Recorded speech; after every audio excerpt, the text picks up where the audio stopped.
Hello welcome back friends. स्वागत है आप सबका यूट्यूब चैनल टेक लवर पे।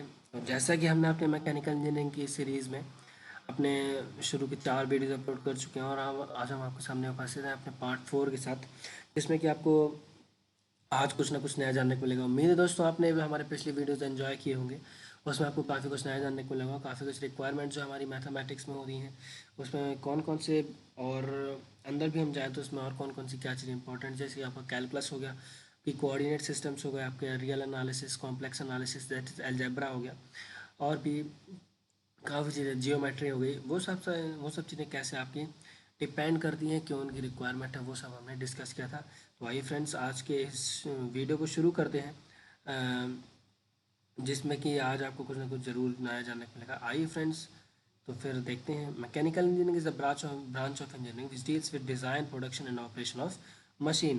तो ये डेफिनेशन तो आपको पता ही है कि इंजीनियरिंग वो ब्रांच ऑफ इंजीनियरिंग जो कि डील करती है डिज़ाइन और प्रोडक्शन और फिर उसका ऑपरेशन किसी पर्टिकुलर मशीन का, वही आती है आपकी मैकेनिकल इंजीनियरिंग में। तो फ्रेंड्स आज का टॉपिक है आपका फिजिक्स में आज हम देखेंगे कि आज जो मेन बेसिक्स होते हैं जो कि हमको 11th 12th 9th 10th में भी पढ़ाए जाते हैं, उन टॉपिक में से क्या क्या आपके लिए इंपॉर्टेंट है जो कि आपको मैकेनिकल इंजीनियरिंग में जिसकी रिक्वायरमेंट होती है एक प्राइमरी तौर पे। तो आइए फ्रेंड्स स्टार्ट करते हैं। तो फर्स्ट आता है फ्रेंड्स आपका लीनियर मोशन, इसको अभी हम डिटेल में देखेंगे। नेक्स्ट आता है आपका मास, मोमेंटम एंड फोर्स हो गया।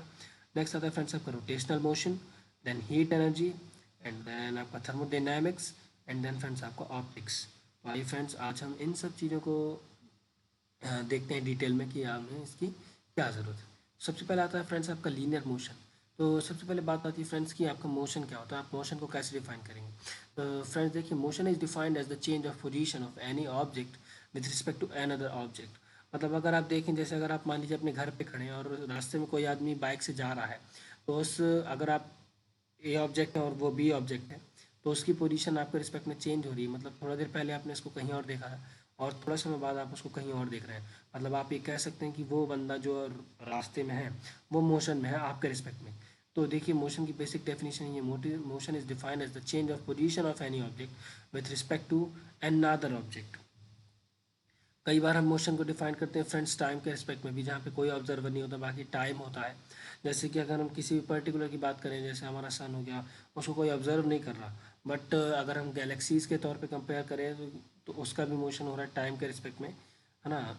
जो कि आपका स्ट्रेट लाइन या फिर कैसा भी हो सकता है, यूनिवर्स में काफ़ी सारी पॉसिबिलिटीज़ हैं। तो आइए फ्रेंड्स आगे देखते हैं लीनियर मोशन क्या होता है। Linear motion is the motion which is described by motion along a straight line और sometimes in terms of variables needed to formulate the motion. तो लीनियर मोशन फ्रेंड्स क्या होता है।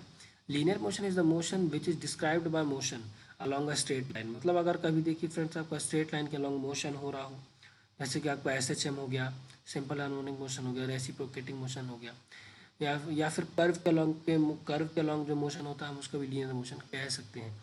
जैसे कि अगर आप कोई जैसे अर्थ है, वो आपकी रिवॉल्व कर मतलब रिवॉल्यूशन कर रही है सन के चारों तरफ, मगर हम उसकी वेलोसिटी को कई बार हम उसके लीनियर वेलोसिटी भी निकालते हैं, जिसमें कि वो उसने आर्क लेंथ कितनी कवर की है कितने टाइम में।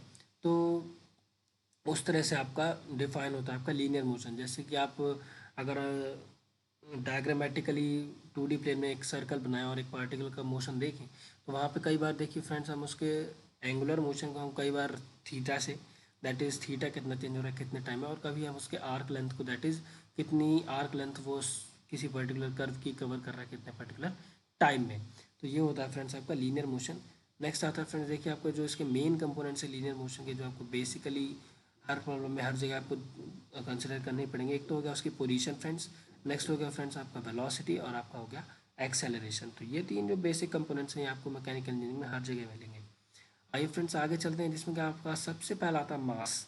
तो मास आपका क्या होता है। Mass as defined by physics is defined as the amount of matter content in a particular region, जो कि एक इंडिपेंडेंट क्वांटिटी है। मास देखिए, मास कैसे डिफाइंड है, ये अमाउंट ऑफ मैटर होता है जो कि आप पर्टिकुलर रीजन में कंटेंड होता है। कंटेंड का मतलब आप जैसे एक बॉल लीजिए, आप एक कोई भी स्क्वायर ले लीजिए, हॉलो या फिर सॉलिड ले लीजिए, उसमें जितना भी आपका मैटर कन्फाइंड होता है जिसका कि आप वेट करते हैं, और फिर उसको जब आप डिवाइड करते हैं स्मॉल जी से, अगर हम अर्थ की बात करें, तो आपके सामने निकल गया था मास। मास एक इंडिपेंडेंट क्वांटिटी। इंडिपेंडेंट क्वांटिटी का मतलब ये है फ्रेंड्स कि मास अगर आप कहीं पे भी चले जाएं in the whole universe, mass चेंज नहीं होगा, आपका वेट चेंज हो सकता है, क्योंकि weight is the gravitational force which is applied by the earth on a particular object. तो क्योंकि यहाँ का अर्थ का जी अलग है, आपका मून का जी अलग है, आपका सन का, आपका मार्स का जी हर जगह का अलग है, तो वहाँ पे आपका वेट चेंज हो सकता है लेकिन मास आपका कांस्टेंट ही रहेगा। नेक्स्ट आता है फ्रेंड्स आपका मोमेंटम। तो मोमेंटम भी आपको देखिए फ्रेंड्स एक बहुत इंपॉर्टेंट क्वांटिटी है अपने आप में, क्योंकि कई जगह हमको फिजिक्स वगैरह में या फिर मैकेनिक्स में हमको कंजर्वेशन ऑफ मोमेंटम लगा के काफ़ी सारे प्रॉब्लम सॉल्व करने पड़ते हैं। तो momentum is defined as a product of mass and velocity. देखिए फ्रेंड्स, मोमेंटम एक ऐसी क्वांटिटी है जिसको आप देख नहीं सकते, लेकिन आप उसको डिफाइन कर सकते हैं कि मास इंटू वेलोसिटी एक ऐसी पर्टिकुलर टर्म है जिसका कि हमको काफ़ी यूज़ लेना पड़ता है, जैसे कंजर्वेशन ऑफ मोमेंटम होगा। और कई जगह हम वो भी देखते हैं आपका, जैसे change in kinetic energy, work energy theorem वगैरह फिजिक्स वाले स्टूडेंट्स जानते होंगे। नेक्स्ट आता है फ्रेंड्स आपका फोर्स। तो फोर्स देखिए फ्रेंड्स, फोर्स क्या होता है? Force on a particular body is defined as the rate of change of momentum with time. Force particular body में देखिए क्या होता है friends, rate of change of momentum with time. जैसा कि आपने न्यूटन सेकंड लॉ में देखा होगा, जहाँ पे कि आपका D over D T of M V लेते हैं और फिर एम को बाहर लेके D V by D T हो जाता है, that is M into A. और फोर्स का जो आपको basic formula Newton second law से आता है वो आपका होता है फ्रेंड्स मास इंटू एक्सेलरेशन, जो कि आपको काफ़ी मदद करता है फोर्स वगैरह डिटरमाइन करने में, और भी कई तरह से।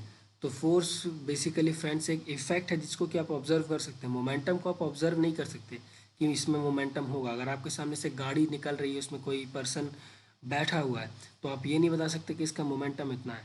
लेकिन फ्रेंड्स, अगर उसी बाइक वाले को अगर कोई धक्का देने लगे, मतलब उस पर कोई फोर्स अप्लाई करने लगे, तो आप देखेंगे कि उस पर फोर्स अप्लाई हो रही है, मतलब फोर्स एक इफेक्ट है फ्रेंड्स। अगर टेबल पे कोई ब्लॉक रखा है, आप उसको फोर्स लगा तो वो मूव करेगा, जो कि आप ऑब्जर्व करेंगे। तो फोर्स एक इफेक्ट है, याद रखिएगा। नेक्स्ट आता है friends, force is also defined on taking other parameters such as pressure, electromagnetic fields et cetera. तो फोर्स की और भी कई पैरामीटर्स को लेकर डेफिनेशन दी गई है, सिर्फ मास इनटू एक्सेलरेशन ही नहीं है। जैसे कि अगर आप प्रेशर देखें, तो प्रेशर होता है फ्रेंड्स फोर्स अपॉन एरिया, कि कितने पर्टिकुलर एरिया पे कितना फोर्स लग रहा है। तो वहाँ से भी हम फोर्स को दूसरे पैरामीटर्स को लेकर डिफाइन करते हैं। और आपका फोर्स इलेक्ट्रोमैग्नेटिक फील्ड्स वगैरह होगा, जो आपका ग्रेविटेशनल फील्ड हो गया, इलेक्ट्रिक फील्ड हो गया, मैग्नेटिक फील्ड हो गया, वहाँ पे भी फोर्स को हम डिफाइन करते हैं, जो कि किन्हीं दो चार्जेस, किन्हीं दो मासेज या फिर किन्हीं दो पोल्स के बीच में जो आपका फोर्स एक्ट करता है किसी एक पर्टिकुलर लॉ के अकॉर्डिंग। तो वहाँ से भी हम फोर्स की डेफिनेशन देते हैं। नेक्स्ट आता है फ्रेंड्स आपका, नेक्स्ट काफ़ी इंपॉर्टेंट है, रोटेशनल मोशन। क्योंकि पूरी मैकेनिकल इंजीनियरिंग में फ्रेंड्स रोटेशन इतना ज़्यादा होता है, आप कोई भी कंपोनेंट उठा के देख लीजिए और रोटेशन होना ही होना है। कोई भी एक पर्टिकुलर मशीन देख लीजिए, किसी भी तरह का आपको ऑपरेशन चाहिए होगा, वहाँ पे आपको गियर्स की ज़रूरत है, और गियर्स रोटेशनल मोशन ही आपका परफॉर्म करते हैं, प्राइमरली बोल रहा हूँ मैं। तो फ्रेंड्स आइए देखते हैं रोटेशनल मोशन क्या होता है। तो rotational motion is defined as the motion of a body about a fixed और मूविंग एक्सिस। तो रोटेशनल मोशन क्या होता है? जैसे फ्रेंड्स मान लीजिए ये जो आपका एक्सिस है मूविंग, ये येलो डॉट जो दिख रहा है, यहाँ से मान लीजिए ये इस स्क्रीन से आपके बाहर की तरफ परपेंडिकुलर टू प्लेन है, यहाँ पे आपकी एक एक्सिस है जिसके अराउंड ये पार्टिकल आपका रोटेशन कर रहा है। तो इस तरह के मोशन को फ्रेंड्स बोला जाता है रोटेशन। और फ्रेंड्स इसी में आपका एक होता है रिवॉल्यूशन। रिवॉल्यूशन फ्रेंड्स क्या होता है? जैसे मान लीजिए कि यहाँ पर पर्टिकुलर बॉडी है, जैसे कि आपका सन होगा, और यहाँ पे आपका अर्थ सन सिस्टम ले लीजिए। तो आपका जो अर्थ रिवॉल्व कर रही है इस बॉडी के, मतलब सन के अराउंड, इसको फ्रेंड्स बोला जाता है रिवॉल्यूशन। और रोटेशन फ्रेंड्स जो होता है वो बेसिकली होता है एक बॉडी का। जैसे हम एक बॉडी ले लीजिए, जैसे अर्थ का आप जानते हैं उसकी खुद की एक्सिस में भी आपका उसका रोटेशन हो रहा है। तो अगर हम उसकी एक्सिस के अबाउट, जिसके अबाउट उसका रोटेशन हो रहा है, उसके पार्टिकल्स लेंगे तो वो कहलाता है आपका रोटेशन। जैसे आपका ये है, देखिए जैसे यहाँ पे अगर ये डॉट है मेरा, अगर इस डॉट से मैं एक परपेंडिकुलर लाइन बना दूँ जो कि perpendicular to plane of the paper है, और ये एरो जो है ये इसके चारों तरफ घूमने लगे, या फिर किसी प्लेट का या फिर किसी ऑब्जेक्ट का या फिर किसी लैमिना का हिस्सा हो, तो उसको हम कहते हैं रोटेशनल मोशन। तो आइए फ्रेंड्स आगे चलते हैं।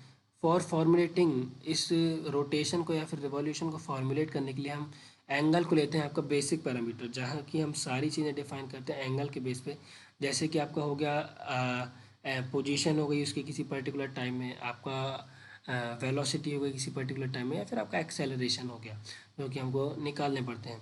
जैसे कि बता दिया फ्रेंड्स आपसे कि सच एज एंगुलर वेलोसिटी और आपका एंगुलर एक्सेलरेशन। आइए फ्रेंड्स आगे चलते हैं, देखते हैं आगे क्या है। नेक्स्ट आता है फ्रेंड्स आपका हीट एनर्जी। हीट एनर्जी भी बहुत इंपॉर्टेंट टॉपिक है आपको मैकेनिकल इंजीनियरिंग के लिए, खासकर जो थर्मोडायनामिक्स थर्मोडायनामिक्स वगैरह आपने पढ़ी होगी अगर आप 11th 12th के या फिर दैट इससे हायर सेकेंडरी के स्टूडेंट्स हैं, या फिर आप ग्रेजुएशन में होंगे अगर आप मैकेनिकल इंजीनियरिंग कर रहे होंगे, या फिर आपने डिप्लोमा किया होगा, या फिर आप इंजीनियरिंग कर रहे होंगे, तो आप जानते होंगे कि हीट एनर्जी की कितनी ज़्यादा ज़रूरत पड़ती है मैकेनिकल इंजीनियरिंग में, और कितने तरह से हम उन सारी चीज़ों को यूटिलाइज़ करने का तरीका ढूंढते हैं, हमेशा प्रोसेस रिसर्च वगैरह चलती रहती है। भाई फ्रेंड्स देखते हैं, heat is defined as a type of energy which can perform some work and also can transfer itself from one place to another. देखिए फ्रेंड्स क्या होता है, हीट एक ऐसी टाइप की एनर्जी जो कि कुछ वर्क परफॉर्म कर सकती है और ऑल्सो अपने आप को ट्रांसफ़र कर सकती है from one place to another. तो जैसे कि अगर मैं आपसे बताऊं, जो आपका अगर आईसी इंजन को एग्जांपल लेते हैं, तो आईसी इंजन में फ्रेंड्स होता क्या है, जो आपका फ्यूल होता है उसका कंबशन होता है, उससे हीट एनर्जी प्रोड्यूस होती है, और हीट एनर्जी आपका बाद में कन्वर्ट होती है आपके वर्क में, जो कि ट्रांसफर होता है पिस्टन के थ्रू कनेक्टिंग रॉड में, कनेक्टिंग रॉड के थ्रू क्रैंक में, क्रैंक के थ्रू आपका जो भी स्प्रॉकेट होता है जो आपका उससे कनेक्ट होता है आपके क्रैंक शाफ्ट से, और फिर उससे रियर व्हील में। तो इस तरह से देखिए फ्रेंड, जो आपकी एनर्जी है वो परफॉर्म कर सकती है वर्क को, और अपने आप को ट्रांसफ़र कर सकती है from one place to another. अब प्लेसेस में हम कैसे देखें, देखिए फ्रेंड्स, तो प्लेस की अगर हम बात करें, तो जो हमारा सन है, तो वो हीट हीट एनर्जी को प्रोड्यूस कर रहा है वहाँ पे आपका जो न्यूक्लियर रिएक्शन चल रही है, तो उस पर देखिए फ्रेंड, जो वहाँ पे हीट प्रोड्यूस होती है वो अर्थ तक कैसे आ जाती है। तो वही एक हीट एनर्जी की प्रॉपर्टी है कि वो अपने आप की जो जो भी हीट रहती है उसको रेडिएट करके, या फिर और भी कई तरीके से, कंडक्शन हो गया, कन्वेक्शन हो गया, उस किसी भी एक तरह को अपना के जो कि उसके लिए फेवरेबल होगा, वहाँ से अपने आप को ट्रांसफ़र कर सकती है एक जगह से दूसरी जगह। नेक्स्ट आता है friends, important type of energy for mechanical engineers. तो जैसे मैंने आपसे आईसी इंजन्स में एप्लीकेशन बता ही दिया है, और भी कई जगह होता है फ्रेंड जहाँ पे हम फ्रिक्शन की वजह से भी आपका हीट जनरेट होता है। जैसे कि आपके जो मूविंग पार्ट्स हैं किसी एक पर्टिकुलर मैकेनिकल कंपोनेंट में, या फिर मैकेनिकल ऑपरेशन में, वहाँ पे आपका फ्रिक्शन की वजह से भी हीट जनरेट होता है। तो उसको हीट को कई बार हमको कंपेंसेट करने के लिए कूलेंट वगैरह की ज़रूरत पड़ती है। नेक्स्ट फ्रेंड्स आपका आता है also known as low quality energy. Low quality energy friends, आपको थोड़ा सा डीप पे जाना पड़ेगा, इसके लिए आपको थर्मोडायनामिक्स पढ़नी पड़ेगी। तो थर्मोडायनामिक्स कहती है कि हीट एनर्जी एक लो क्वालिटी एनर्जी। क्योंकि असल में फ्रेंड्स ऐसा है कि जो आपकी अगर आप हीट से वर्क लेना चाहें, तो आप 100% जो आपकी हीट है वो वर्क में कन्वर्ट नहीं हो सकती, क्योंकि हमेशा कुछ ना कुछ लॉसेस होते हैं हीट के साथ जब आप वर्क लेना चाहें। बाकी हमारे पास वर्क जो है, वर्क से अगर आप वर्क लेना चाहें तो वो कंसिडर होता है as excellent as compare to आपका हीट एनर्जी। इसलिए आपको फ्रेंड्स हीट एनर्जी डिफाइंड है आपका लो क्वालिटी एनर्जी में। नेक्स्ट है फ्रेंड्स आपका specific heat and specific energy are the terms taken into account. कई बार फ्रेंड्स देखिए, जो आपका स्पेसिफिक हीट और स्पेसिफिक एनर्जी ली जाती है कि किसी भी कोई भी सब्सटेंस हो गई, जैसे आपका कोई भी एलिमेंट हो गया, कॉपर हो गया, एल्यूमिनियम हो गया, स्टील हो गया, वहाँ पे हम फ्रेंड्स देखते हैं स्पेसिफिक हीट क्या होता है।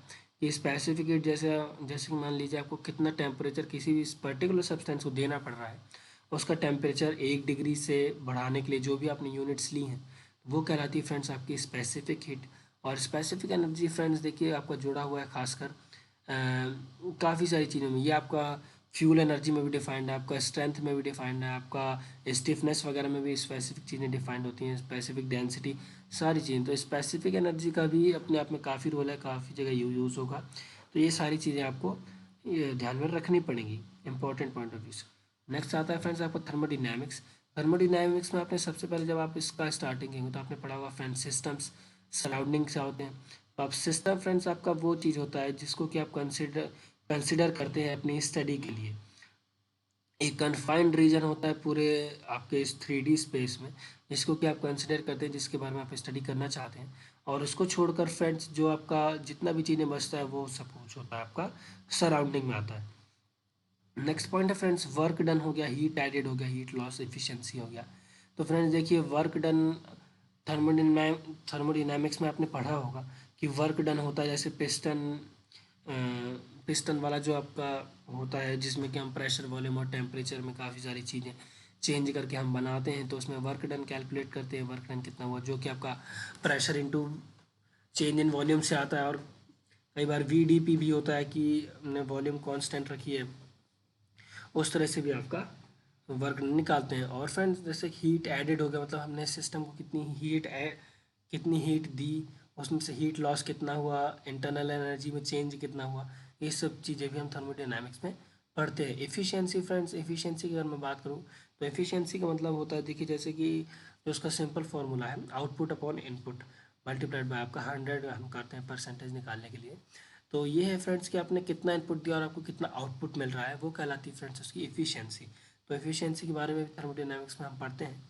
नेक्स्ट आता है फ्रेंड्स आपको आइडियल साइकिल्स हो गई, रिवर्सिबल एंड इरिवर्सिबल साइकिल्स हो गई। देखिए फ्रेंड्स आइडियल साइकिल्स वो हो गई जैसे कि आपका कार्नोट साइकिल हो गया, और भी आपका ब्रेटन साइकिल है, और आपका काफ़ी सारी साइकिल्स हैं जो कि आपके आइडियल हैं। और उसकी तरफ हम जैसे कोई रियल सिस्टम हम डिज़ाइन करते हैं, उसका हम कंपेयर करते हैं आइडियल साइकिल से कि वो कितना डेविएट हो रहा है। और नेक्स्ट आता है फ्रेंड्स आपका reversible and irreversible cycles. Reversible cycles अगर आप बेसिकली थर्मोडायनामिकली देखना चाहें तो वो होती हैं जो कि अपने पाथ को वापस से ट्रेस करके अपने इनिशियल पॉइंट पे जा सकती हैं, वो प्रोसेस कहलाती हैं आपका reversible.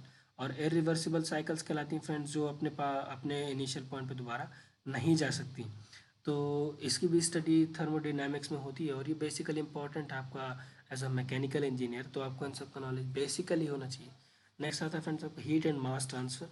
Heat and mass transfer जैसे कि मैंने आपसे बताया था अभी पिछले वाले स्लाइड में, जो इसमें कि आप हीट का जो ट्रांसफ़र है, हीट एक ऐसी एनर्जी जो खुद को ट्रांसफ़र कर सकती है, जैसे कि आपका सन से आपके अर्थ में आती है, या फिर आप आईसी इंजन में देख सकते हैं जो कम्बशन होता है, उसमें कम्बशन तो अंदर होता है लेकिन हीट आप बाहर तक उसकी महसूस कर सकते हैं, क्योंकि इंजन गर्म रहता है जब गाड़ी चल के आती है। नेक्स्ट आता है फ्रेंड्स आपको मास ट्रांसफ़र। तो मास ट्रांसफ़र आपका फ्रेंड्स बेसिकली डील करता है जैसे कि अगर आपका कोई फ्लूइड हो गया या फिर आपकी कुछ गैसेज हो गई, उनका हम ट्रांसफ़र देख रहे हैं किसी एक जगह से दूसरी जगह, जैसे कि आपका एग्जॉस्ट गैसेज हो गया, या फिर इनलेट में हो गया, इनटेक में हो गया, आपका आईसी इंजन में पर्टिकुलर। तो ये फ्रेंड्स था आपका थर्मोडायनामिक्स का एप्लीकेशन। नेक्स्ट आता है फ्रेंड्स आपका क्वेश्चन सेक्शन। तो आज के क्वेश्चन आपके फ्रेंड्स आपको सबसे पहले बताना है कि रिजिड बॉडी क्या होती है। एक मैकेनिकल इंजीनियरिंग के लिए, मैकेनिकल इंजीनियर के लिए रिजिड बॉडी क्यों इंपॉर्टेंट है, इस बॉडी को कंसिडर करना, ये टर्म काफ़ी इंपॉर्टेंट है। एंड नेक्स्ट फ्रेंड्स आपको बताना है कि व्हाट इज़ एंट्रोपी। आपको एंट्रोपी के बारे में बताना है, एक जनरल डेफिनेशन आप जो अपने हिसाब से आपने जो भी पढ़ के आपने जो भी समझा है, प्लीज़ कमेंट करें अपने कमेंट बॉक्स में इन दोनों क्वेश्चंस के आंसर। उम्मीद है फ्रेंड्स आपको आज का वीडियो पसंद आया होगा, और शेयर करना ना भूलें फ्रेंड्स, ज़्यादा से ज़्यादा शेयर करें।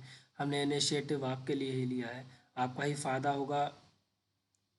तो फ्रेंड्स आज का वीडियो यहीं पे ख़त्म होता है, तो मिलते हैं आपसे जल्दी नेक्स्ट वीडियो में, तब तक के लिए गुड बाय।